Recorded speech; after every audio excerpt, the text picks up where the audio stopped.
Class में हम घनफल के बारे में स्टडी करेंगे, वैदिक विधि से घनफल निकालने के बारे में। तो देखेंगे, देखो घनफल का फॉर्मूला होता है, घनफल निकालने का फॉर्मूला होता है संख्या प्लस 2 गुणा विचलन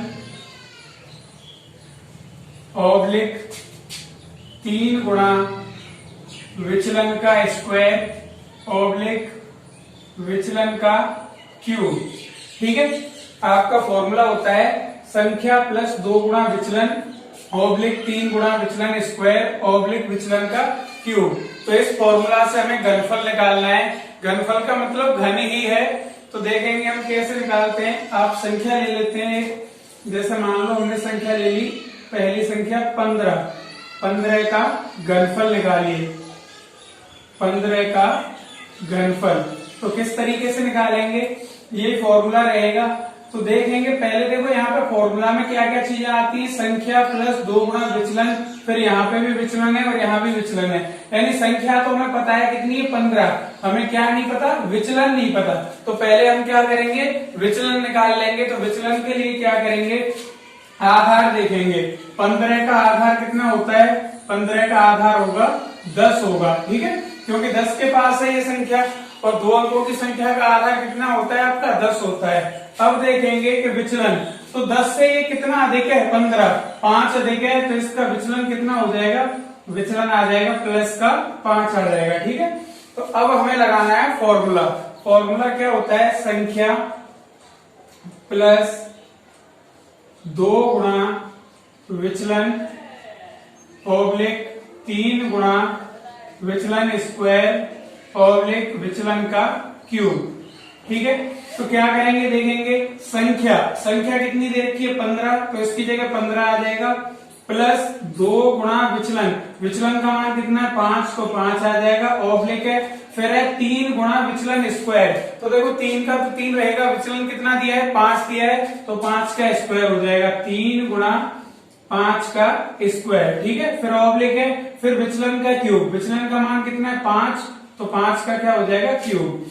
अब देखेंगे आगे देखेंगे कि 15 का तो 15 रहेगा, प्लस इन दोनों को मल्टीप्लाई करेंगे, 2 और 5 को कितना आ जाएगा, 10।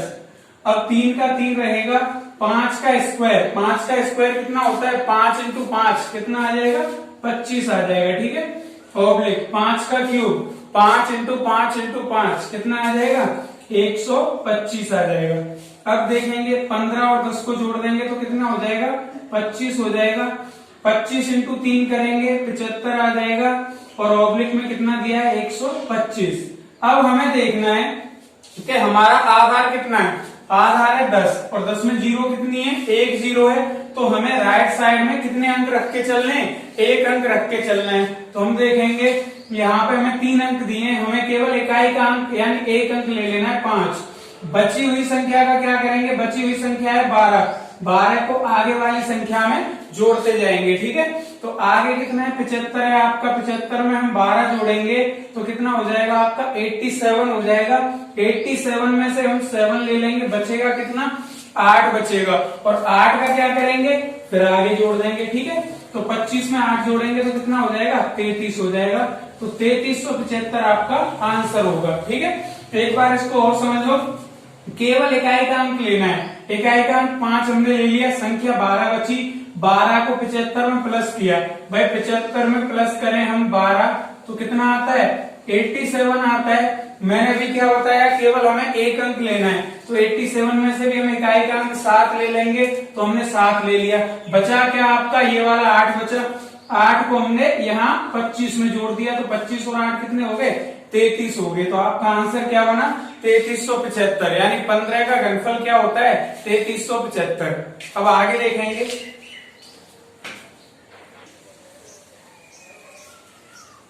अब है आपकी संख्या 18। तो 18 का घनफल निकालना है। देखेंगे 18 का घनफल ज्ञात कीजिए। तो फॉर्मूला आपको पता है क्या होता है, संख्या प्लस 2 गुणा विचलन ऑब्लिक 3 गुणा विचलन का स्क्वायर और ऑब्लिक विचलन का क्यूब। ठीक है, अब हम देखेंगे कि आपका विचलन कितना है इसमें। तो देखो संख्या है 18, 18 का आधार कितना हो जाएगा, आधार हो जाएगा 10 हो जाएगा। ठीक है, अब देखेंगे विचलन, तो विचलन देखेंगे ये 10 से कितना अधिक है, 10 से 8 अधिक है, तो आपका विचलन कितना हो जाएगा प्लस का 8। या हम ऐसे भी निकाल सकते हैं, संख्या में से आधार को माइनस कर दें तो आपका विचलन निकल के आ जाएगा, कितना है 8 है। अब आपको दोनों मान यानी संख्या का और विचलन का इस फॉर्मूला में रख देने और आपका आंसर आ जाएगा। तो देखेंगे फॉर्मूला क्या होता है आपका, संख्या प्लस 2 गुणा विचलन ऑब्लिक 3 गुणा विचलन का स्क्वायर और ऑब्लिक विचलन का क्यूब। ठीक है, देखेंगे संख्या, तो संख्या कितनी है 18 आ जाएगा, प्लस 2 गुणा विचलन, विचलन कितना दिया है 8, तो 8 आ जाएगा, ऑब्लिक 3 गुणा विचलन का स्क्वायर, विचलन 8 दिया है तो 8 का क्या हो जाएगा स्क्वायर, और विचलन का क्यूब, तो विचलन 8 दिया है तो 8 का क्या आ जाएगा क्यूब आ जाएगा। ठीक है, तो देखो 18 का तो आपका 18 रहेगा और 2 और 8 को गुणा करेंगे कितना आएगा 16 आ जाएगा।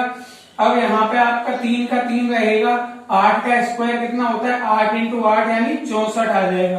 अब 8 का क्यूब 8 इंटू 8 इंटू 8 कितना आता है आपका 512। ठीक है, अब देखेंगे हम कि 18 और 16 दोनों को जोड़ेंगे तो कितना हो जाएगा 34 हो जाएगा। गुणा करेंगे इसका इससे, तो देखो 3 का 4 से करेंगे 12, हासिल 1 आ जाएगा, 3 का 6 से करेंगे 18 और 18 और 1 19, 192 आ जाएगा और 512 दे रखा है। अब हमें देखना है आधार, तो हमारा आधार कितना है 10 है, जिसमें कि आपकी 1 जीरो है, 1 जीरो है, तो हमें राइट साइड में कितने अंक लेके चलने हैं, एक ही अंक तो लेके चलना है। अब देखेंगे हम एक अंक यानी इकाई का अंक, इकाई के अंक 2 को हम ले लेते हैं, बची संख्या कितनी 51, 51 को प्लस करेंगे इसमें 192 में, तो इधर देख लेते हैं हम 51 को प्लस करना है हमें 192 में, तो जोड़ेंगे तो देखो 3 आ जाएगा और 19 में 5 जोड़ेंगे कितना आ जाएगा 24 आ जाएगा। तो आपका 243 आया। अब 243 में से भी आपको क्या करना है, केवल इकाई का अंक लेना है, इकाई का अंक क्या है 3, यानी एक अंक लेना है 3। अब बची संख्या कितनी, ये 24 बची, 24 का क्या करेंगे आगे वाली संख्या में जोड़ देंगे, जो 34 दे रखी है इसमें कितना जोड़ देना है 24, 24 और 34 को जोड़ेंगे तो आपका कितना आ जाएगा 58 आ जाएगा।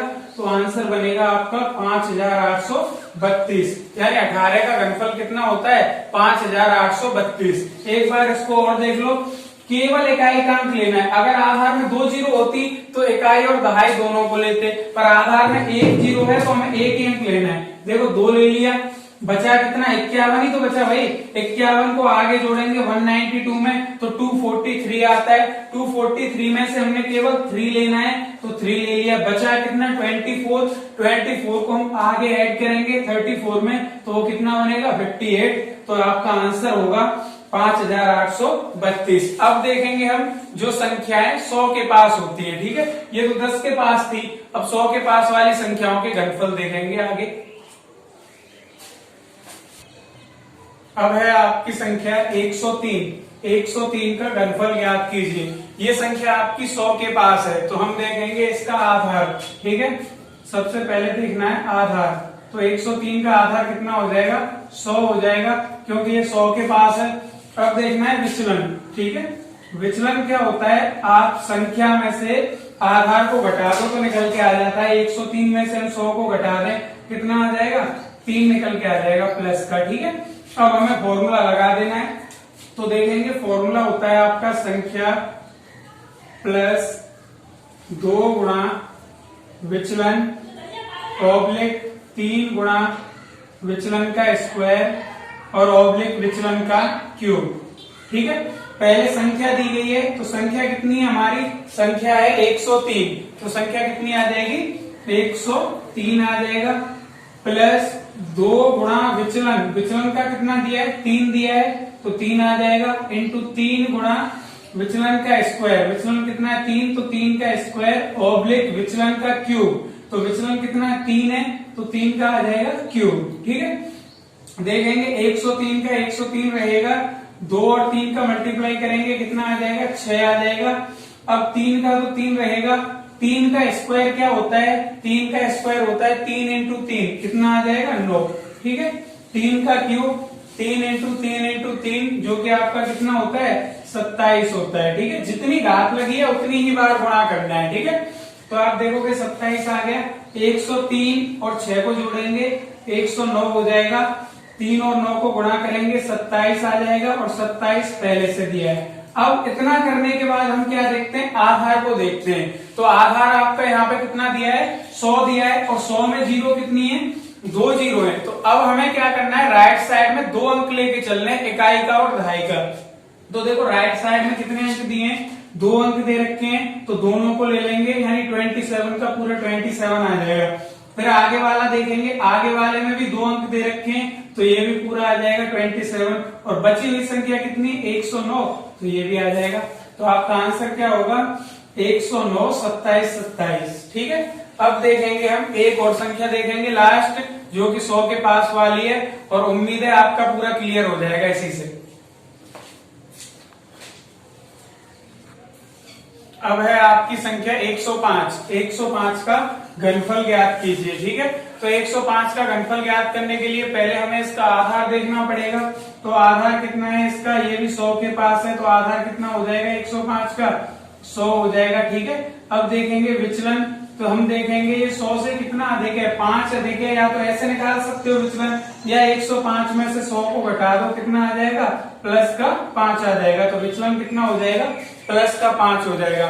फॉर्मूला आपका लिखा हुआ है, फॉर्मूला क्या होता है, संख्या प्लस 2 गुणा विचलन। क्या होता है, संख्या प्लस 2 गुणा विचलन ऑब्लिक 3 गुणा विचलन स्क्वायर और ऑब्लिक विचलन का क्यूब। ठीक है, इसमें रख देंगे मान। तो देखो पहले दी है संख्या, संख्या कितनी है 105, 105 आ जाएगा, प्लस 2 गुणा विचलन, विचलन कितना है आपका 5, तो 5 आ जाएगा। फिर ऑब्लिक है 3 गुणा विचलन स्क्वायर, तो 3 गुणा विचलन, विचलन कितना दिया है 5, तो 5 का स्क्वायर, ऑब्लिक विचलन का क्यूब, तो 5 का क्यूब आ जाएगा। ठीक है, अब देखेंगे 105 का, तो 105 रहेगा, 2 और 5 को मल्टीप्लाई कर देंगे 10 आ जाएगा, 3 का 3 रहेगा, 5 का स्क्वायर कितना होता है 25 होता है। ठीक है, और 5 का क्यूब कितना होता है 125। अब देखेंगे कि 105 और 10 को जोड़ेंगे तो 100 कितना हो जाएगा 15 हो जाएगा, 25 इंटू 3 करेंगे आपका 75 आ जाएगा, और 125। इतना करने के बाद अब हमें आ जाना है आधार पे। तो आधार कितना है आपका 100 है, 100 में कितने जीरो हैं, 2 जीरो, कितने जीरो दिए 2। तो हमें राइट साइड से शुरू करना है, और कितने कितने अंक लेने हैं, 2 अंक लेने हैं, यानी इकाई का भी अंक और दहाई का भी अंक। तो हम 125 को देखेंगे, 125 में इकाई का अंक 5 है और दहाई का कितना है 2, तो हम पूरी संख्या को ले लेंगे, इकाई और दहाई से क्या बनेगा 25, यानी इकाई और दहाई का अंक हमने ले लिया। बची हुई संख्या का क्या करेंगे सर, बची हुई संख्या को आगे वाली संख्या में जोड़ते जाते हैं। बचा कितना है यहाँ पे, 1 बचा, इस 1 को यहाँ पे आगे जोड़ देंगे, तो 75 दे रखा है, 75 और 1 कितने हो जाएंगे आपके 76 हो जाएंगे। ठीक है, अब 76 में देखेंगे कितने अंक है, 2 अंक है, तो पूरी संख्या आ जाएगी, क्योंकि 2 ही हमने लेने, तो 76 आ जाएगा। अब आपके आगे क्या बचा, आगे है आपका 115, तो 115 का 115 आ जाएगा। तो यही आपका आंसर होगा 115, 76, 25। ठीक है, उम्मीद है आपको समझ में आया होगा। अगर आपको अच्छा लगा हो तो चैनल को सब्सक्राइब कर लें, वीडियो को लाइक जरूर करें और शेयर भी करें।